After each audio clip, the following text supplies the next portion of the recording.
Қыздар 5000 теңгеге осындай фрукты алып, өте әдемі екі жерден үлкен нарезка шығаруға болады.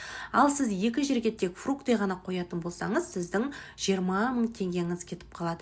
Мен осындай әдемі фруктовый нарезкаларды Happy Home дүкенінен алған, жан-жағының бары жылтырап тұратын өте сапалы, холодный, десерт, осындай фруктовый нарезкаға қоюға арналған ыдысыма жасадым.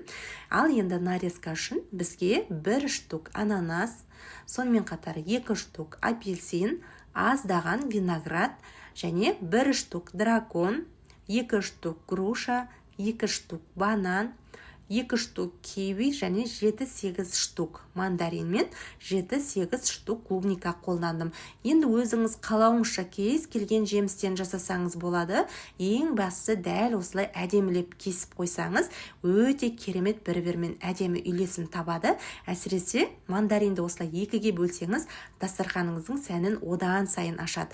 Міндетті түрде жасап көріңіздер. Осындай қарапайым бюджетный нарезкамен кез келген қонағыңызды таң қалдырсаңыздар болады. Парақшама тіркеліп, видеоны өзіңізге сақтап алыңыздар. Баршаңызға сәттілік.